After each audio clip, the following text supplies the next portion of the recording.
अस्सलाम वालेकुम स्टूडेंट्स, कैसे हैं आप सब लोग।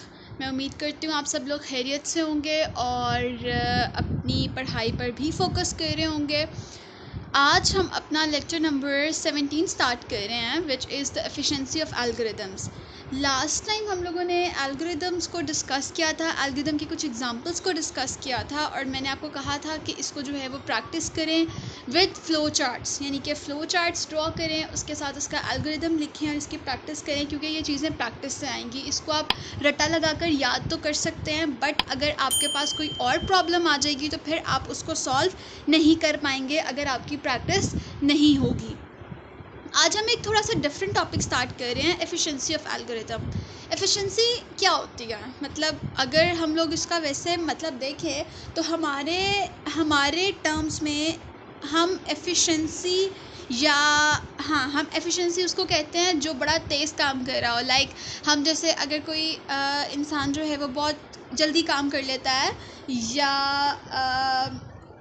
हमारे वैसे इर्द गिर्द अगर हम देखें तो हम एक दूसरे को कहते हैं ज़्यादा एफिशिएंसी ना मारो, इसका मतलब होता है ज़्यादा शोखियाँ ना मारो। बट एफिशिएंसी असल में होती है काम करने की सलाहियत। लाइक आप कितनी देर में कितना ज़्यादा काम परफॉर्म कर सकते हैं, ठीक है।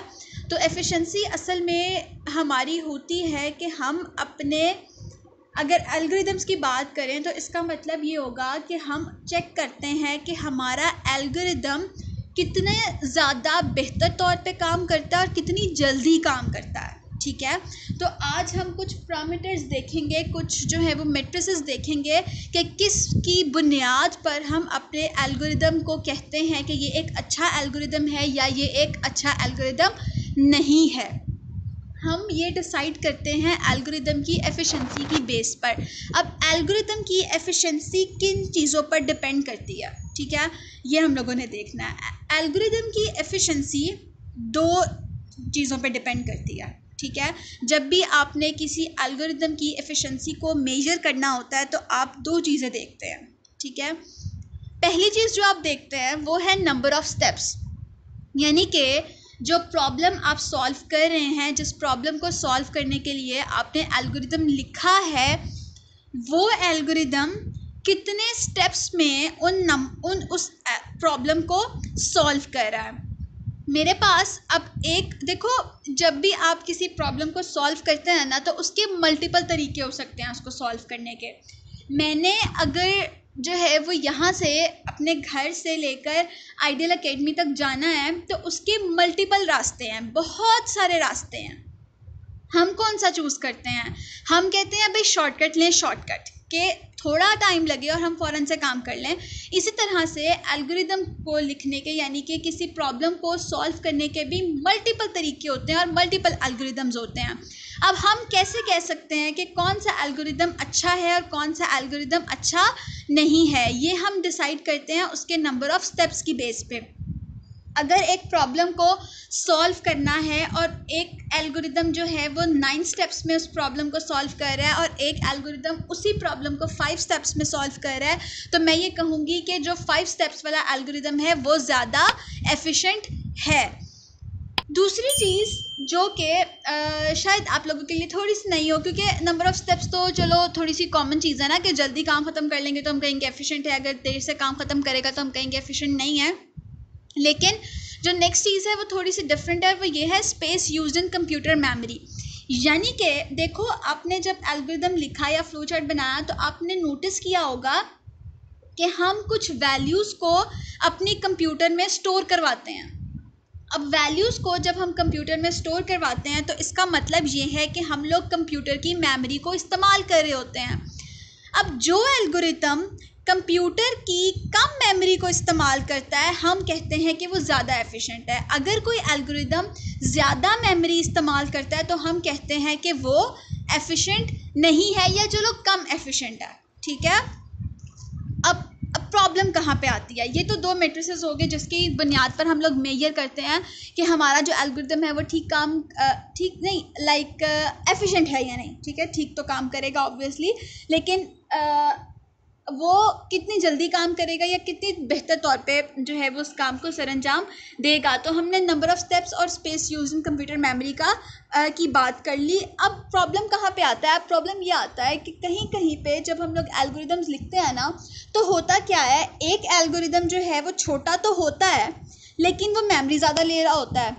तो देखो अब चलो मेमोरी ज़्यादा ले रहा है लेकिन चलो नंबर ऑफ़ स्टेप्स तो कम है, लेकिन कभी कभार इस तरह से भी होता है कि वो स्टेप्स ज़्यादा ले रहा होता है। ठीक है, मतलब कि हम चाहते हैं कि मेमोरी कम यूज़ करे, तो मेमोरी जब हम लोग कम इस्तेमाल करते हैं तो वो नंबर ऑफ़ स्टेप्स ज़्यादा हो जाते हैं।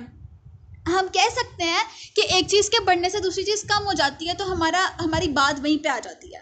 ठीक है, तो इस चीज़ को कहते हैं डायरेक्ट इन्वर्स रिलेशन, यानी कि एक चीज़ ज़्यादा हो रही है और एक चीज़ कम होती है।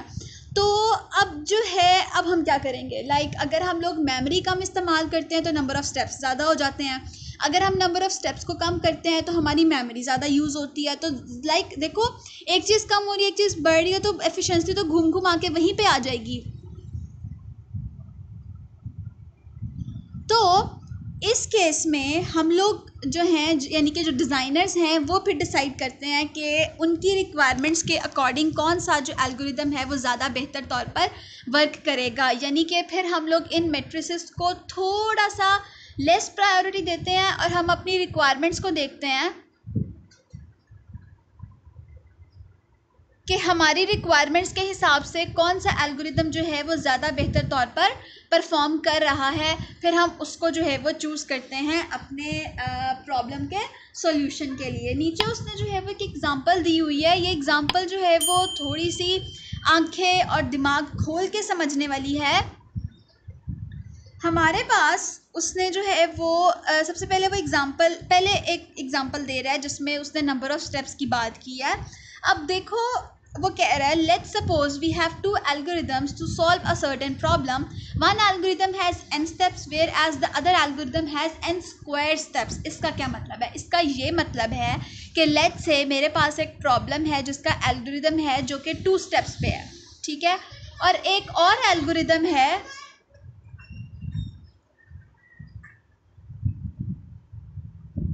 जो कि उसी प्रॉब्लम को 4 स्टेप्स में कर रहा है। यानी कि 2 पावर 2 का स्क्वायर क्या होता है? 4 होता है ना। तो हमारे पास 2 एल्गोरिदम्स हैं, एक जो है वो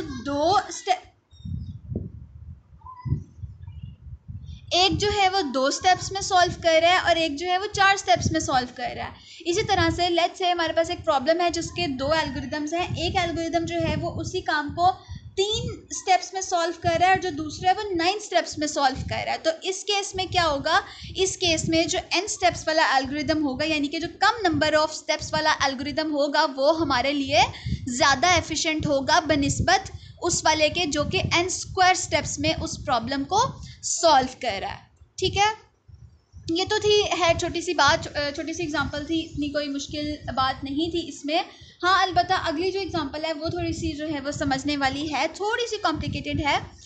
अच्छा, अब हमने करना क्या है? सबसे पहले तो हम प्रॉब्लम को आइडेंटिफाई करते हैं। हम प्रॉब्लम को आइडेंटिफाई कर रहे हैं, हमने करना ये है कि हमने 1 + 2 + 3 + 4 अप टू 99, मतलब कि हमने 1 से लेकर 99 तक जितने भी नंबर्स हैं उनको सम करना है। ठीक है, उनको क्या करना है? सम करना है, उनको ऐड करना है और उसका आंसर हमने आपको बताना है। अब इसको सॉल्व करने के ना 3 तरीके उसने बताए हुए हैं। ठीक है, फर्स्ट स्टेप में मतलब फर्स्ट एल्गोरिदम। ठीक है, अभी हम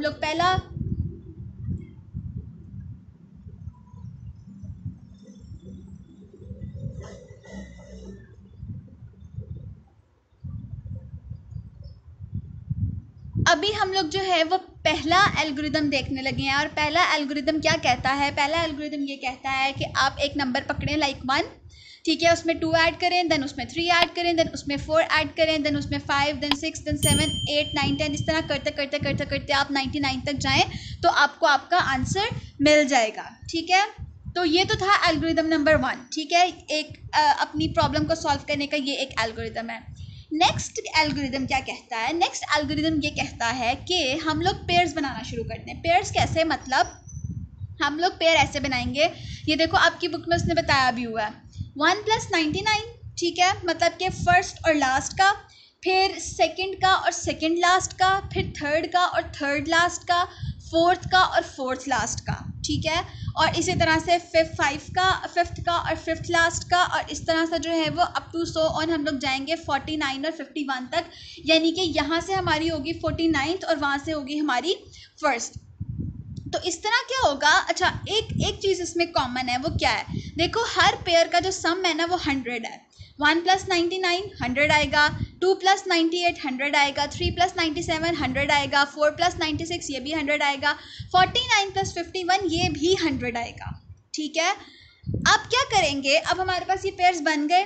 अब हम क्या करेंगे, अब हम इन पेयर्स को काउंट करेंगे, जितने भी पेयर्स होंगे, ठीक है। अब देखो लेट्स से हमारे पास 10 पेयर्स बनते हैं, मुझे नहीं पता ये 10 बनते हैं या नहीं, लेकिन मैं एक अज्यूम कर रही हूँ कि मेरे पास ये 10 पेयर्स बनते हैं, ठीक है। अब 10 पेयर्स हैं और हर पेयर में कितनी वैल्यू है 100, तो मैं 10 को 100 से मल्टीप्लाई कर दूंगी तो मेरे पास सम आ जाएगा, ठीक है। लेकिन एक चीज़ हम लोग इग्नोर कर रहे हैं और वो ये है कि इस किसी भी पेयर में जब हम लोगों ने पेयर्स बनाए थे, तो इन किसी भी पेयर्स में जो अगर आपने सारे पेयर बनाने, आप सारे पेयर बना के देख लो, इसमें 50 नहीं आएगा, ठीक है। क्योंकि 50 को जब हम पेयर करेंगे तो वो 50 ही होगा, 50 + 50 100 होगा ना, तो 50 दो दफ़ा तो नहीं आ सकता। तो हम क्या करेंगे, हम 50 को एक्स्ट्रा ऐड कर लेंगे, यानी कि हम नंबर ऑफ पेयर्स जितने बने हैं उसको मल्टीप्लाई करेंगे 100 के साथ, ठीक है। और उसके बाद जो भी रिजल्ट आएगा उसमें एक्स्ट्रा 50 ऐड कर देंगे, तो वो हमारे पास हमारा आंसर हो जाएगा, ठीक है।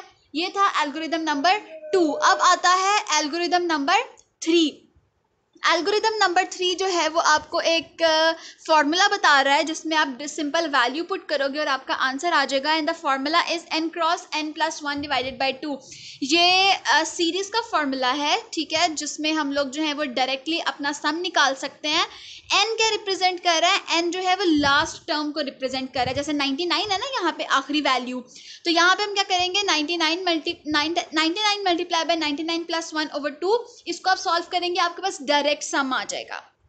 यहाँ पे अब देखो हमने तीन एल्गोरिदम्स इस्तेमाल किए हैं, एक सिंपल ऐड करते जाएं, एक में पेयर बनाए हैं और एक में फार्मूला इस्तेमाल किया है।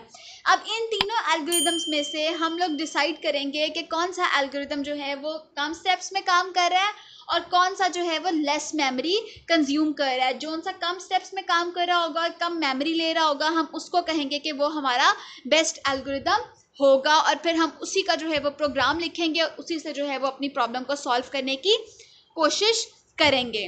तो ये तो था आज का टॉपिक आपका।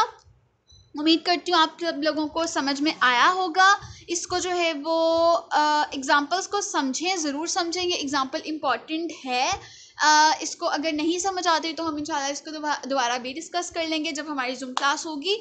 तो अभी तक के लिए इतना ही। Thank you so much.